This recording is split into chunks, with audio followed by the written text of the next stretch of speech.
Depuis 2018, Commune Agir et Inouïve coordonnent un projet de co-renforcement des capacités critiques pour favoriser des changements systémiques qu'on a baptisé Corps des Caps.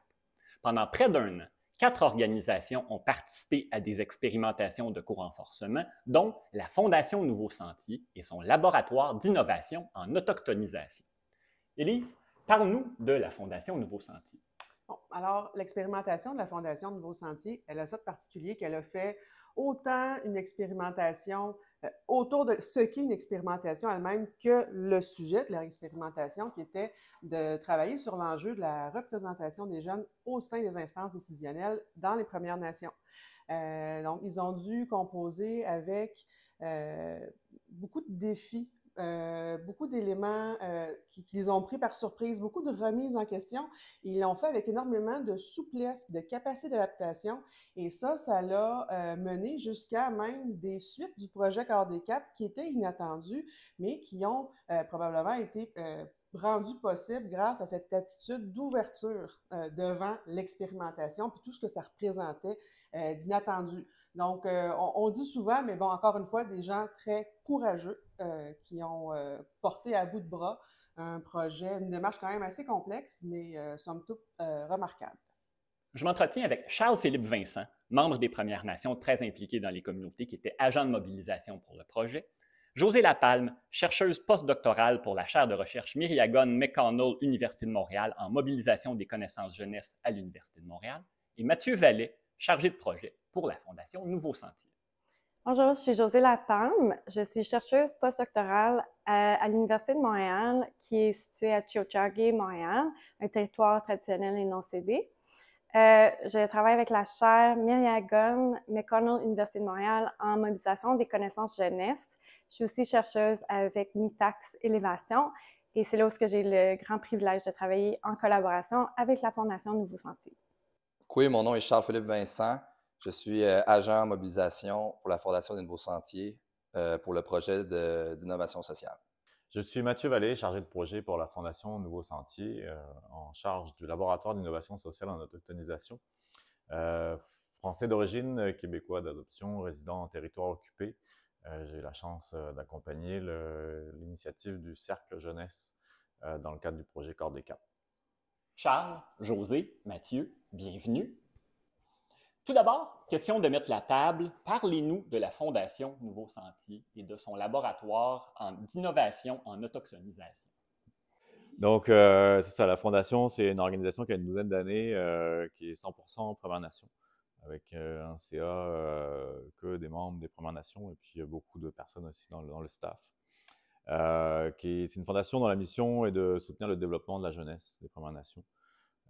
Et puis, l'idée de créer un laboratoire d'innovation sociale est venue il y a 3 ans dans l'idée d'innover, d'aller chercher des nouvelles réponses aux besoins de la jeunesse des Premières Nations qui ne sont actuellement pas répondus.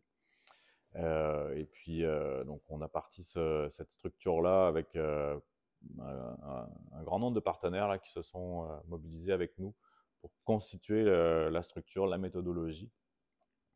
Et puis, on a démarré un premier processus sur l'inclusion des jeunes des Premières Nations dans les systèmes de gouvernance de leur milieu. Et puis, ça fait 2 ans à peu près qu'on est sur cet enjeu-là. Il y a beaucoup de constats qui nous disent que les jeunes ne se sentent pas suffisamment entendus. Donc, on essaie de trouver des solutions avec les jeunes pour faire en sorte que leur voix soit mieux considérée, mieux entendue, mieux écoutée. Le défi systémique qui avait été identifié au départ, c'est la sous-représentation des jeunes au sein d'instances décisionnelles. Pouvez-vous nous illustrer l'ampleur de ce défi-là? Le fait de mobiliser des jeunes, il y a souvent des décisions qui sont prises par les instances décisionnelles. Ça peut être des décisions qui vont être prises pour les 25, 30, 35 prochaines années. Puis, moi, je pense personnellement que si on mobilise des jeunes, ben ces jeunes-là, après ça va être les leaders de demain.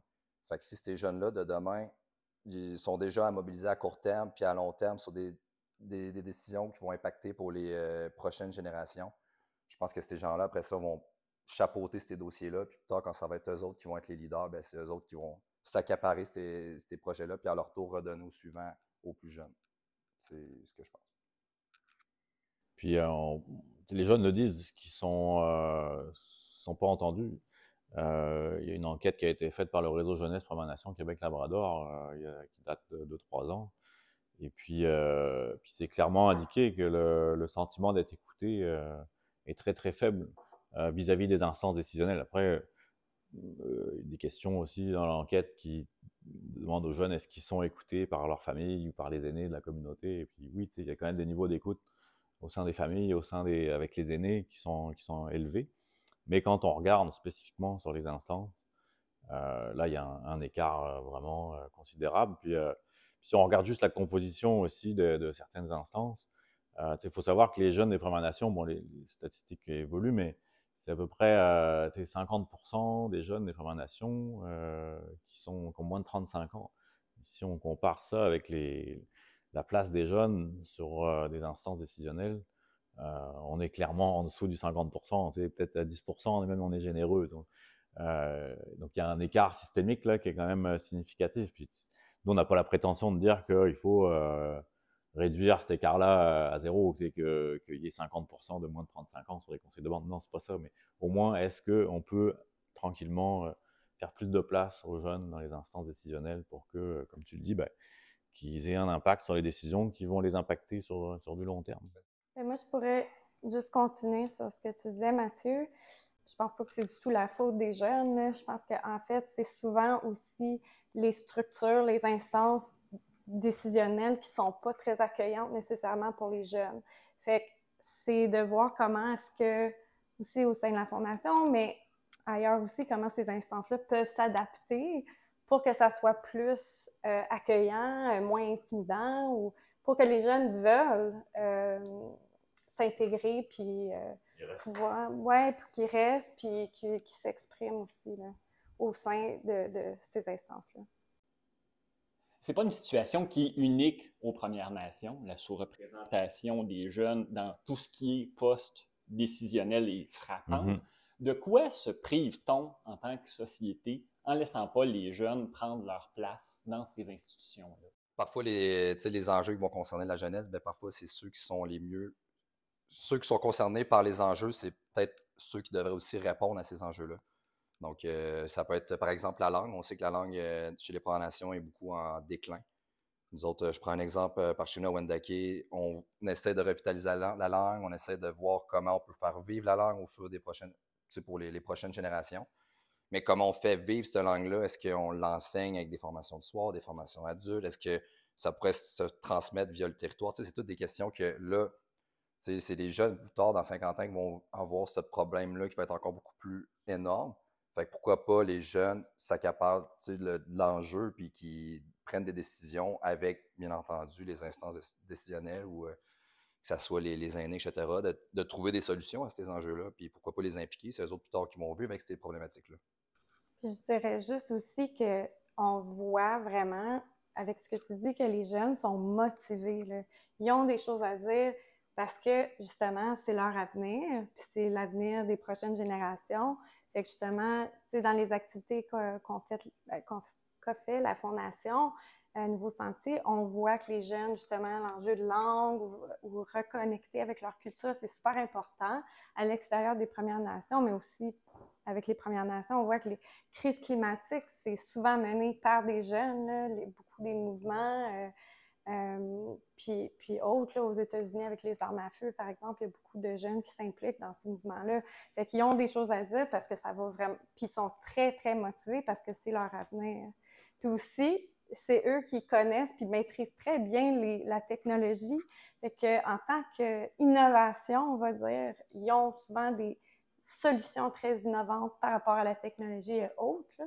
Fait que, en tant que trouver justement dans un laboratoire d'innovation sociale, trouver des solutions innovantes, ça peut vraiment venir des jeunes. Ils ont ces idées-là. Maintenant, on va parler plus spécifiquement du projet de co-renforcement des capacités corps des CAP. Qu'est-ce qui vous a donné envie d'y participer? Dans les capacités qui sont considérées dans le corps des CAP, il y a la question de l'inclusion. Puis c'est sûr que nous, à ce moment-là, on commençait à se poser des questions sur ce concept-là parce que justement, on parle de faire de la place pour des jeunes dans des structures décisionnelles. Donc, ça nous paraissait vraiment être en cohérence, en tout cas avec les questions qu'on se posait. Puis on voyait l'esprit un peu de groupe, une espèce de communauté de pratique qui allait se mettre en place autour de ça. Donc, ça nous a vraiment intéressés comme amorce des échanges qu'on a eus avec Corps des Caps à ce moment-là. Et puis c'est à peu près je pense notre projet répondait bien aussi à ce qui était souhaité par Corps des Caps. Donc, il y a eu un heureux mariage, là. Avant de vous lancer dans le projet, aviez-vous une base dans le renforcement des capacités? Est-ce que c'est quelque chose auquel vous aviez déjà touché par le passé? Oui, ben c'est sûr qu'en accompagnement ou en développement des communautés, depuis une quinzaine d'années, moi, c'est sûr que c'est des choses qui m'intéressent grandement. Puis moi, je vois le renforcement des capacités à travers l'apprentissage. Puis les personnes les mieux placées pour répondre à des besoins, ben c'est les personnes concernées par ces besoins-là.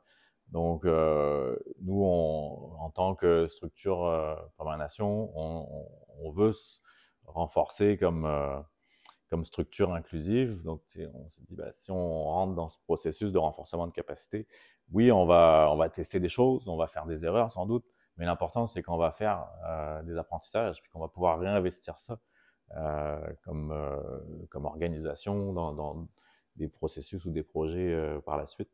Donc, c'est un peu dans cette optique-là que je voyais aussi la plus-value d'embarquer dans ce processus de Corps des Caps. Et le projet de co-renforcement des capacités pour le lab en autochtonisation de la Fondation Nouveaux Sentiers, il a pris quelle forme? En fait, ce qu'on a voulu, c'est que la voix des jeunes soit inclue dans la gouvernance du laboratoire. Donc, à partir de là, on s'est questionné un peu sur la façon dont ça pourrait s'orchestrer, cette intention-là. Donc, l'idée, ça a été de créer un cercle d'engagement, un cercle jeunesse que Charles Philippe a piloté avec succès pendant plusieurs mois. Puis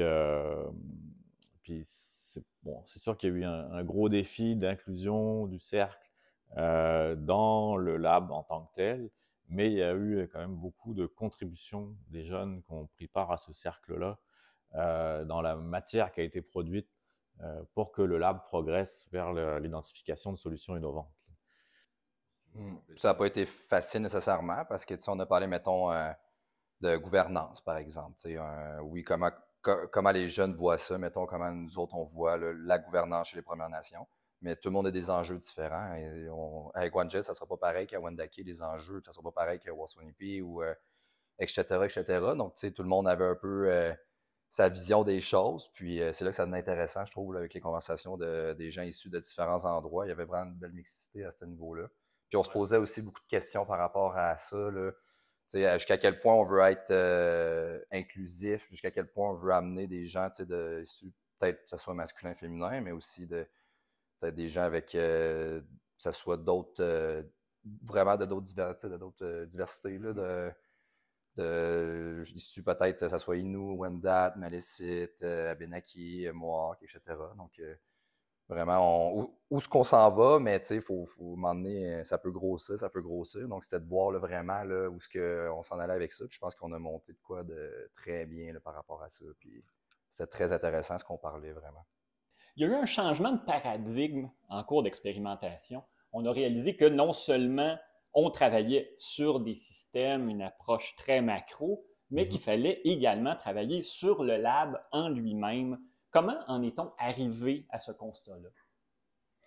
Ouais, c'est vrai qu'initialement, on se questionnait plus sur le sentiment d'inclusion au sein du cercle. Comme tu le dis, on a réussi à créer un espace non mixte, là, parce que constitué uniquement de jeunes des Premières Nations. Donc, c'était uniquement des jeunes et Premières Nations. Donc, il y avait un côté non mixte qui était, je pense, qui était important pour rendre l'espace sécuritaire. Mais à côté de ça, on se questionnait sur d'autres facteurs d'identité qu'on voulait être sûr d'accueillir d'une manière sécuritaire. Tu as évoqué les différents milieux, que ce soit communauté ou milieu urbain, le genre également, si on cherchait une certaine parité. Au niveau même au niveau orientation sexuelle, identité de genre, on se questionnait comment on fait pour s'assurer que le cercle est un espace inclusif par rapport à ces profils-là. Donc, on était très centré sur le cercle en tant que tel quand on a commencé à se questionner sur les dynamiques d'inclusion.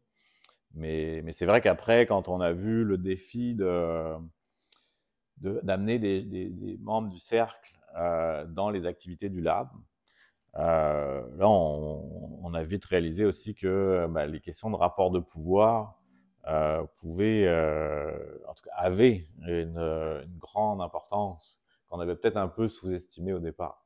Puis c'est sûr que toi, tu es venu participer à plusieurs activités du lab, mais tu avais quand même ton chapeau de membre de l'équipe. C'est peut-être aussi plus sécurisant pour les gens d'être en Première Nation que là, d'aller débattre son point dans un laboratoire avec différents organismes aussi. Là.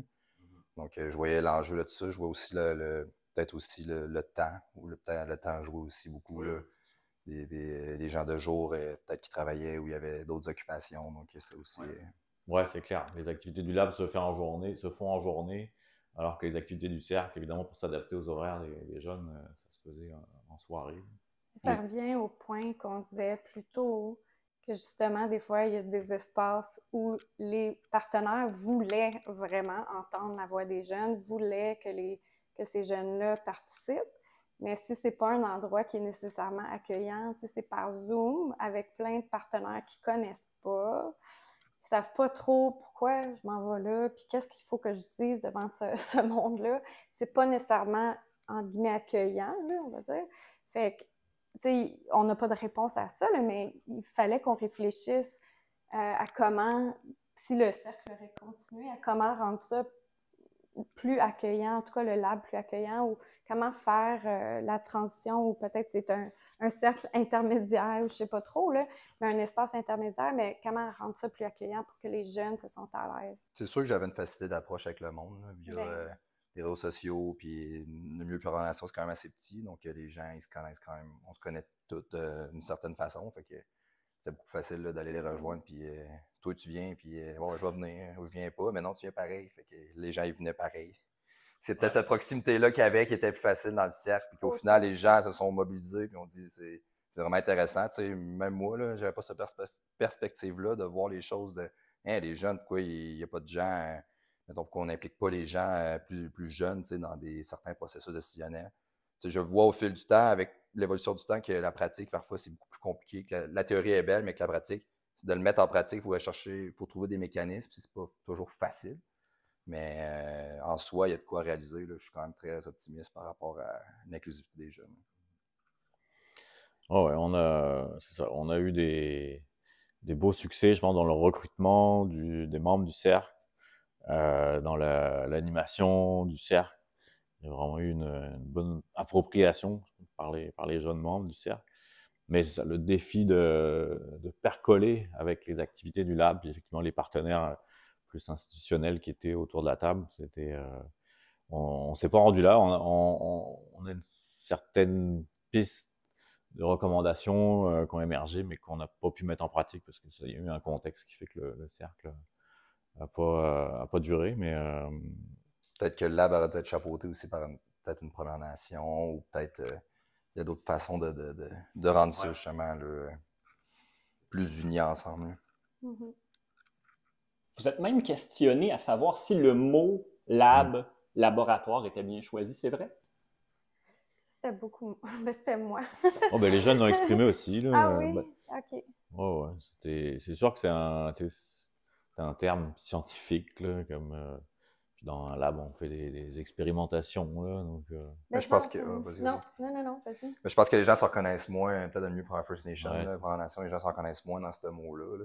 Donc peut-être ça je sais pas, là, il y a de quoi peut-être d'autres à aller chercher, une autre signification de lab, ou peut-être que ça aurait été plus chaleureux, accueillant, d'aller, c'est ça, que ça soit un autre terme pour utiliser le mot laboratoire.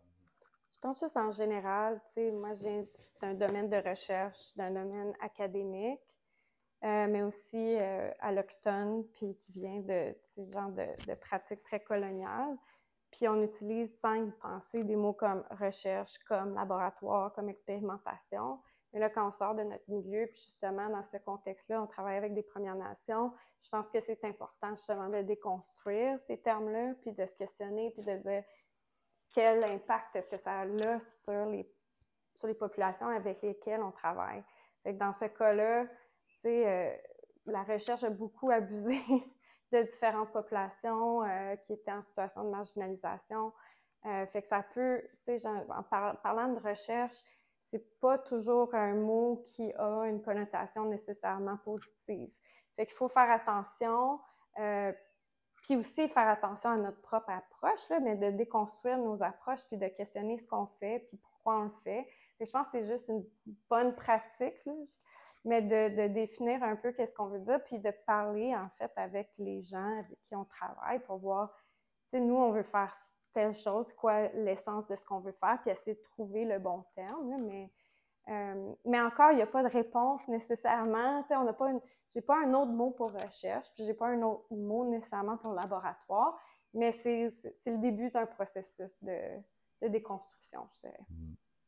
Puis on va finir par y arriver, je pense. Avoir des ressources Premières Nations en charge du lab, moi j'y crois, là, ça va finir par arriver. Et puis c'est trouver des termes qui sont même des mots issus d'une langue des Premières Nations. Il y a certainement des choses qu'il va falloir explorer à ce niveau-là, là. On n'a pas statué que le nom laboratoire d'innovation sociale restait là pour de bon, là. Et moi je suis convaincu qu'on va trouver une dénomination qui va faire beaucoup plus de sens, là. Ben, même le mot inclusion, en fait, c'était intéressant parce je pense, Mathieu, tu avais demandé justement aux jeunes durant le cercle qu'est-ce qu'ils pensaient de l'inclusion. Et il y a un des jeunes qui avait dit, ben, en fait, ce mot-là ne résonne pas du tout pour moi parce que je me fais souvent inclure comme jeune des Premières Nations sur des comités, mais on ne m'écoute pas nécessairement. Fait que C'est là par défaut. Oui, c'est ça, un peu comme participation superficielle, puis préférer le terme reconnaissance. Puis je trouve que c'est important ensuite on continue à utiliser le mot inclusion parce qu'on est dans le projet, on est à l'extérieur du cercle à l'instant, mais on essaie vraiment d'adapter notre langage pour que ça résonne pour les jeunes. Le cercle jeunesse créé dans le cadre du projet a été inclus dans le lab en autochtonisation. Ça s'est fait de quelle manière? Au sein du cercle, on a travaillé sur des contenus, on a élaboré un plaidoyer, on a développé une vision de changement, on a identifié des pistes d'innovation, etc. Donc, il y a eu vraiment une belle production qui s'est faite au sein du cercle. Mais pour que ça aille vers le lab, c'est beaucoup toi après qui portais la voix du cercle dans les activités du lab, hein, Absolument. Puis, ça n'a pas été facile de se trouver quand même. On était quand même à large. On était beaucoup là. Bon, ben là, on voulait parler de gouvernance, puis comment que nous autres, on voulait trouver une solution par rapport à la gouvernance. Mais tu sais, c'est gros la gouvernance, on ne se le cachera pas, là. Puis, tu sais, la gouvernance, je me répète, mais la gouvernance à Waswanipi ne sera pas la même gouvernance qu'à Wendake. Elle ne sera pas la même qu'à Mingan, etc. Donc, tu sais, c'est tout. On était beaucoup at large, on était beaucoup. Tout le monde avait des points pertinents, mais tu sais, d'arriver à dire on va trouver une solution à un enjeu était beaucoup difficile parce que tout le monde vivait des enjeux différents. Donc, c'est ça. Fait que j'ai essayé de chapeauter ça après ça avec le laboratoire pour faire valoir nos points, mais on a quand même. Le cercle en soi était quand même un laboratoire, là. Toutes les données qu'on a cueillies de ça, là, ça a quand même amené beaucoup de pistes de réflexion différentes sur comment on pourrait intégrer justement les jeunes. Puis ça a été très, très bénéfique.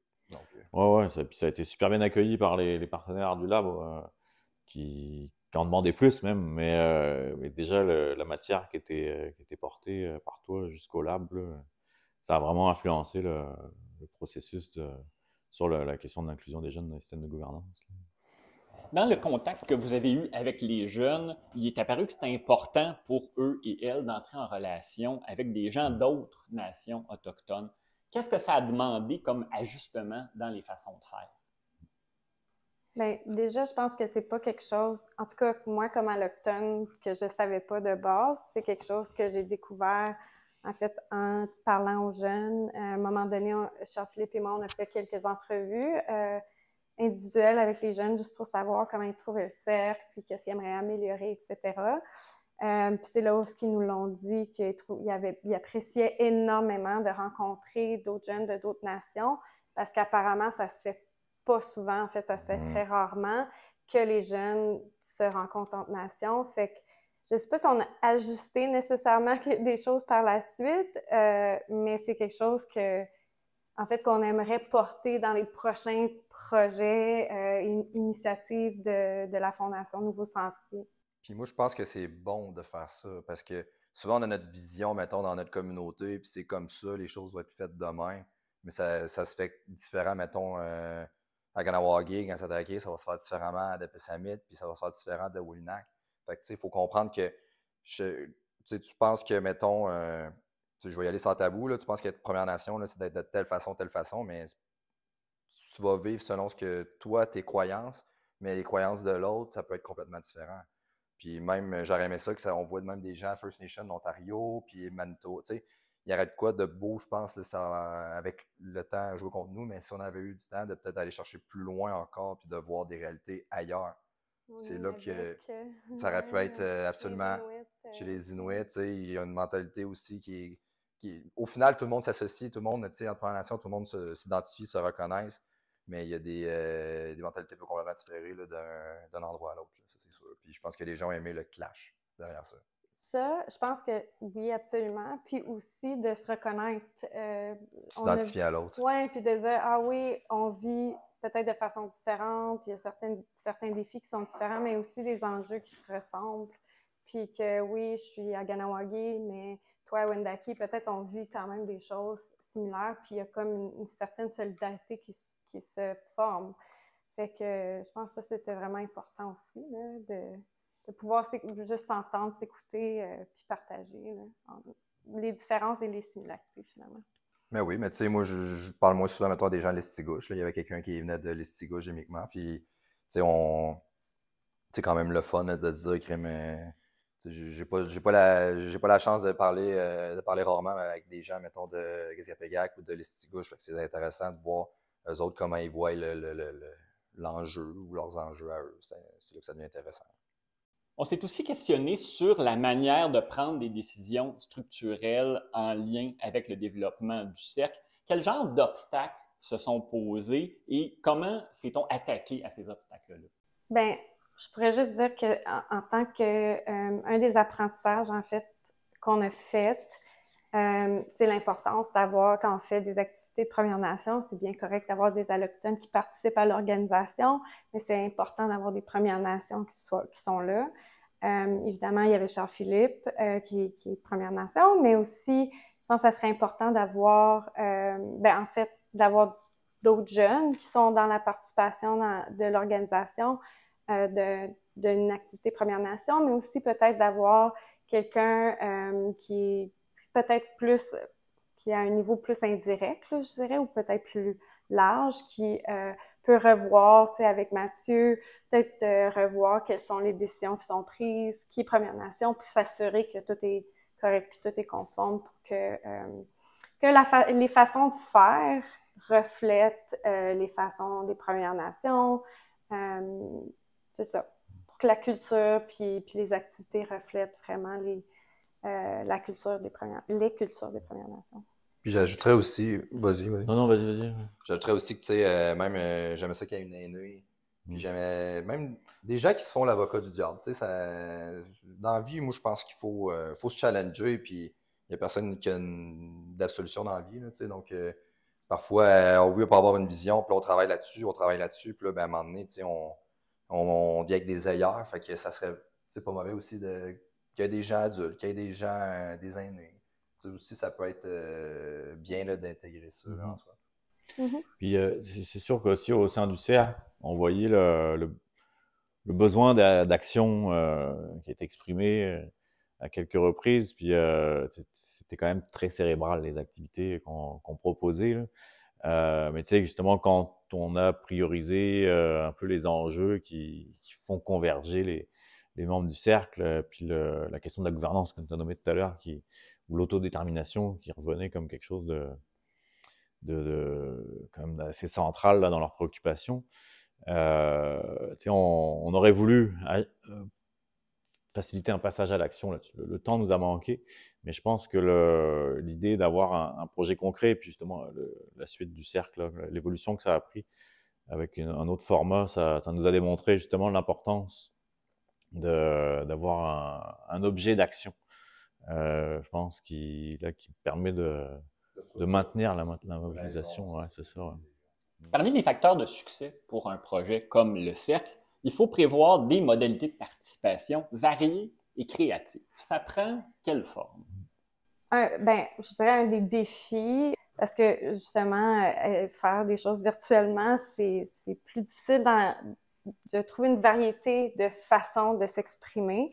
On essayait quand même, des fois des discussions de groupe, on faisait des activités brise-glace, on expérimentait, là, si je peux, avec différentes façons. Des fois, c'était des groupes de discussion, des petits groupes. On a essayé de faire des façons de s'exprimer de façon anonyme où ils pouvaient écrire sur des genres de post-it.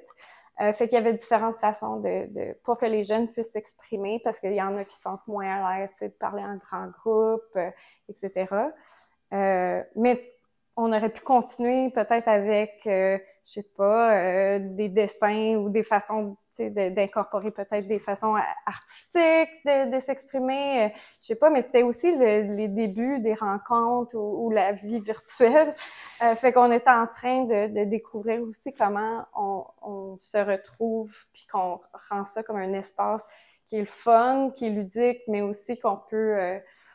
que tout le monde se sente à l'aise, puis qu'ils peuvent s'approprier cet espace-là, puis aussi qu'on puisse trouver des solutions, qui aillent aussi qu'on puisse passer à l'action éventuellement.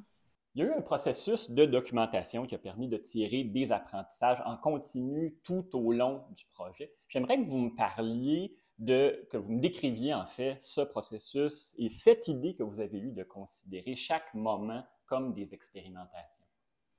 La documentation, c'était mon rôle.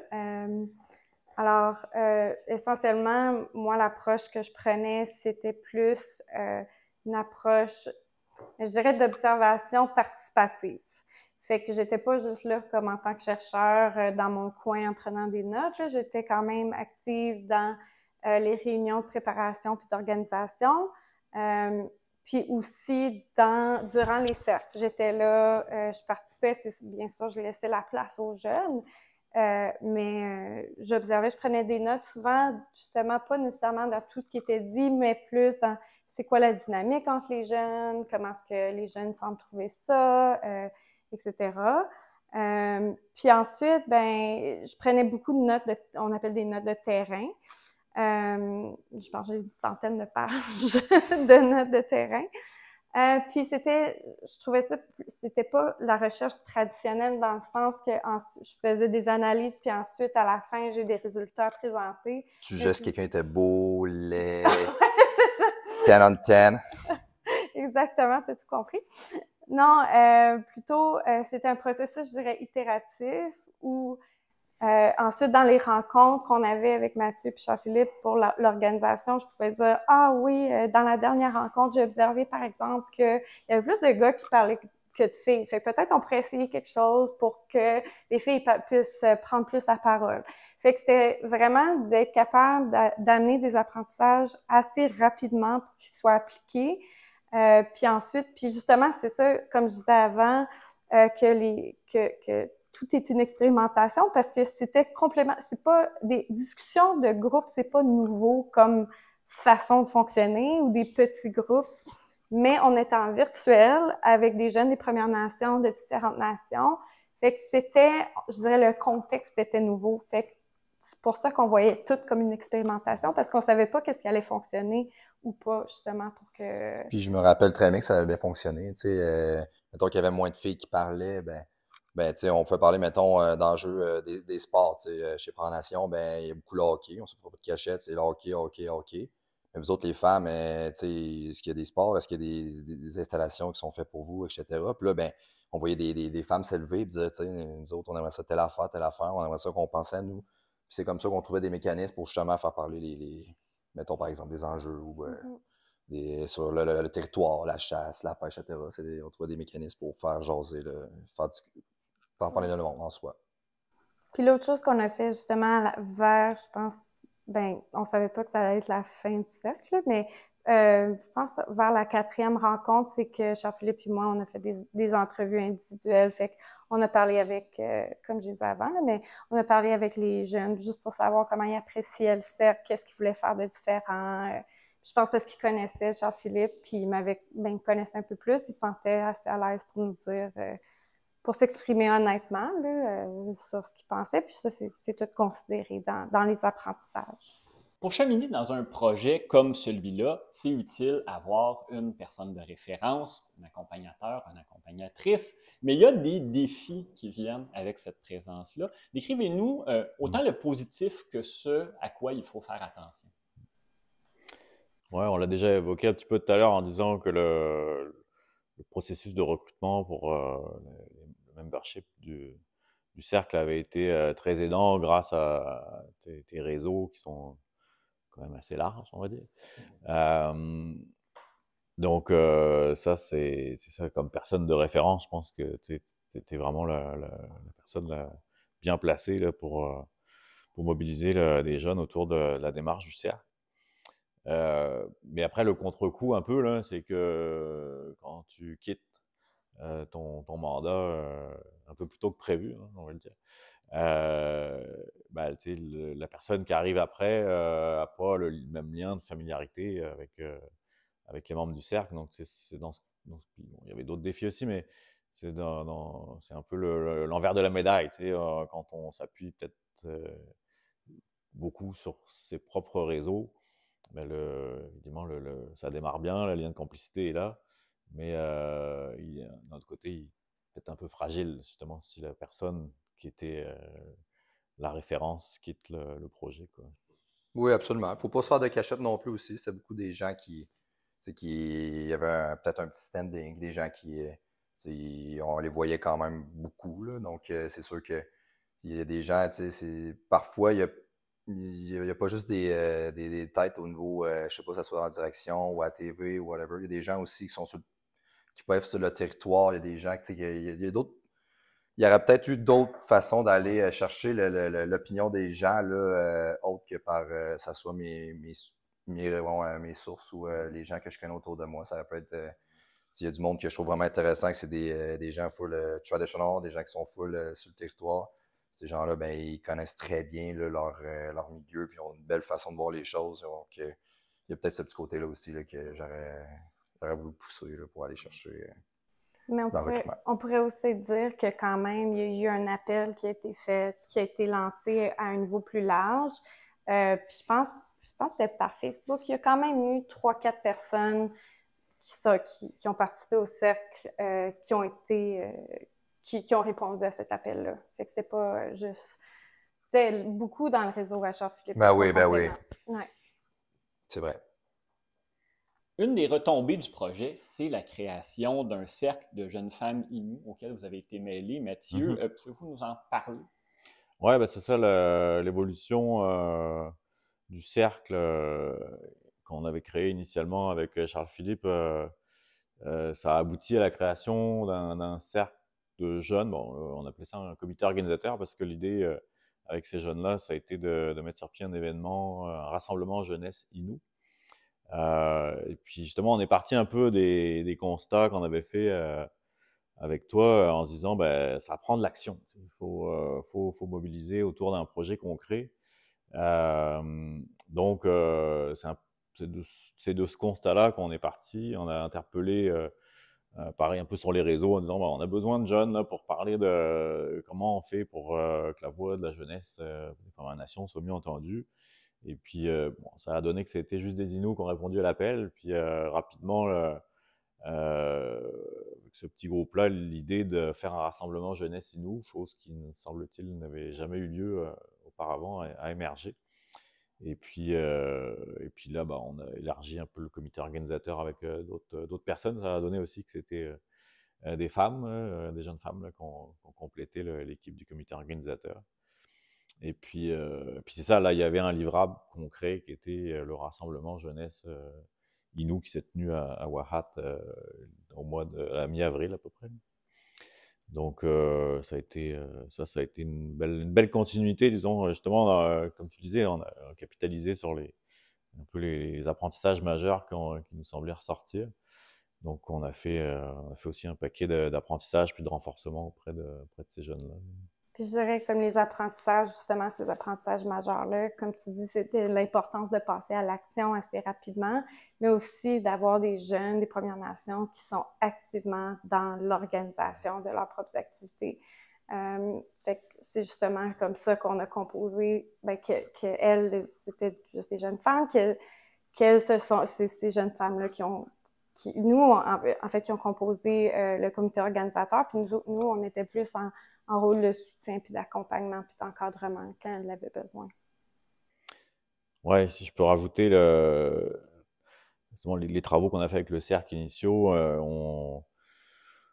ont abouti à une liste de pistes d'innovation, une vingtaine de pistes d'innovation qu'on a sur la table pour se lancer dans l'expérimentation. Puis une des pistes, c'était justement de faire en sorte que des jeunes puissent créer un rassemblement ou un événement jeunesse par et pour des jeunes. Donc là, ça a été leur idée finalement est venue confirmer que les pistes d'innovation qu'on avait identifiées faisaient du sens. Et puis ça nous a donné une belle opportunité de tester là, cette capacité des jeunes à créer des événements par et pour eux-mêmes. C'était vraiment un bel aboutissement. Notre entretien tire déjà à sa fin, mais avant qu'on termine le tout, je veux vous donner à tous les trois du temps pour nous résumer ce que vous retenez de cette expérience de co-renforcement des capacités. Quels ont été les apprentissages, les bons coups, les moins bons coups, ce que vous feriez différemment. Josée, je commence avec vous. OK. On n'en a pas beaucoup parlé, mais en fait, on a passé énormément de temps entre les trois, mais aussi, il y a d'autres personnes qui ont fait partie du projet qui ne sont pas là, dont Sarah Fraser, qui est professeure à l'université, mais c'était beaucoup de réfléchir à quelles sont ces capacités qu'on mobilisait, mais qu'est-ce que ça veut dire, par exemple, l'inclusion, vraiment. On a passé énormément de temps à déconstruire ce concept-là. Puis qu'est-ce que ça voulait dire en contexte de Première Nation, puis... fait que quelles étaient la complexité finalement derrière ce concept-là. Fait que ça serait une chose que j'en retiens énormément, mais aussi, je ne veux pas me répéter, mais l'importance faire des activités pour les jeunes, pas juste pour les jeunes, mais par les jeunes, avec les jeunes des Premières Nations. Vraiment, en fait, je pense que c'est important de les aider à peut-être créer les espaces pour que les jeunes puissent se réunir. Mais ensuite, une fois qu'ils sont réunis, il y a, c'est eux autres qui peuvent s'approprier cet espace-là, puis trouver des activités qu'ils veulent faire. Ils ont plein d'idées. C'est juste, nous, essentiellement, ce qu'on essaie de faire, c'est juste créer cet espace-là. Ben moi, en soi, là, quand j'ai été approché avec la Fondation des Nouveaux Sentiers, c'est pas une question que je me posais vraiment. Donc, je suis vraiment content là, de cet apprentissage-là, le cheminement, comment j'ai évolué à me rendre à poser ces questions-là d'inclusivité. Les bons coups, je suis vraiment content qu'on s'est challengé dans ce cercle-là. Je suis vraiment content que, tu sais, on fait parfois on fait attention un peu, mais toujours à ce qu'on dit, à ce qu'on veut pas, tu sais, parfois ce qui est l'autre. Mais moi, j'aimais ça qu'on se challenge un peu sans tabou, qu'on parle de territoire, qu'on parle de culture, de langue. Comment tu protèges ta langue?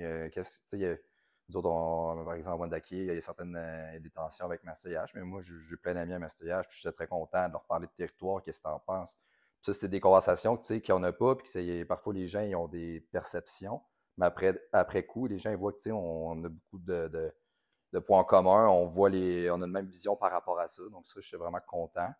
Puis peut-être à refaire, s'il y aurait de quoi, peut-être pas à faire différemment, mais peut-être à apporter, ça serait sur le territoire, d'avoir une rencontre de cercle sur le territoire, que ça soit constante sur un lac, le temps d'un week-end. Je pense que les meilleures conversations de gens de Première Nation, c'est sur le territoire, puis de connecter sur le territoire. C'est là que je pense que la langue, que la culture, etc., se vit. Donc, ça aurait été de quoi que j'aurais aimé expérimenter. Je peux ça rajouter une petite chose, pas par rapport au territoire ou rien, juste parce que j'avais noté ça. C'est l'idée de la parce qu'on parle beaucoup de mobilisation jeunesse ou de participation des jeunes ou engagement des jeunes, mais souvent, il y a comme une définition traditionnelle, je dis traditionnelle en guillemets, mais comme normative de c'est quoi participer ou c'est genre, pour qu'un jeune soit engagé ou est mobilisé, ça a l'air d'une certaine façon, par exemple, qui participe genre à un CA ou quelque chose comme ça. Mais ce que je trouvais le fun dans ce cercle-là, c'est qu'il y avait des jeunes qui avaient participé à plein de choses, qui avaient beaucoup d'expérience, puis il y avait d'autres jeunes qui n'avaient jamais, c'était la première fois qu'ils participaient à quelque chose comme ça. Fait que l'idée de participation pouvait aller au-delà de la façon genre normative qu'on voit la participation. Parce que si on continue juste à la voir d'une façon très normative, ben là, on va mettre à l'écart plein de jeunes qui peut-être qui participent déjà, mais de leur propre moyen, de leur propre façon. Puis je pense que ce cercle-là essayait justement d'aller chercher une plus grande diversité justement de jeunes puis de façons de participer. Ouais, de mon côté, c'est pas tant un apprentissage plutôt qu'une confirmation, mais c'est que quand on veut travailler avec les jeunes dans une logique de renforcement de capacité, la principale valeur à mettre en pratique, c'est la confiance. Puis je pense qu'à partir de là, il y a vraiment des belles choses qui peuvent se mettre en place. Puis peut-être que les résultats qu'on va atteindre ne seront pas les meilleurs, mais c'est pas ça le principal, je pense. C'est que les apprentissages qui sont faits à travers des projets où les jeunes ont les mains sur le volant, où c'est eux qui décident, ça génère des apprentissages, ça renforce les capacités. Et puis les projets qui suivent s'améliorent également. Donc, j'insisterai jamais assez, je pense, sur le niveau de confiance qu'il faut avoir envers les jeunes des Premières Nations en particulier, mais envers la jeunesse en général. Et puis nous, on a vécu des moments fabuleux avec, oui, des défis, mais au final, l'évolution des jeunes dans leur confiance en eux, en elles aussi, qui rejaillit à travers tout ça. Monsieur Vallée, José Lapalme, Charles-Philippe Vincent, merci beaucoup, ça a été très intéressant. C'est vrai. Merci à toi. Merci. 10 capacités pour changer le monde. Épisode 4, le laboratoire d'innovation en autochtonisation de la Fondation Santi, la sous-représentation de la jeunesse autochtone au sein des structures de gouvernance. Intervenantes et intervenants, José Lapalme, Mathieu Vallée et Charles-Philippe Vincent, avec la participation spéciale d'Élise Lagacé. Animation et recherche, Marcel Dugas. Captation, montage et édition, Pierre Lefort, plcm.ca. Enregistré au Loft Saint-Vallier à Québec. Idéation, conception et coordination, Élise Lagacé. Graphisme, Antonine Lucie, Idée Exclamation. Remerciements à Alain Meunier, Alexia Bérard-Lagouris, Judith Godet, Nathalie Chapdelaine et Catherine Chouinard.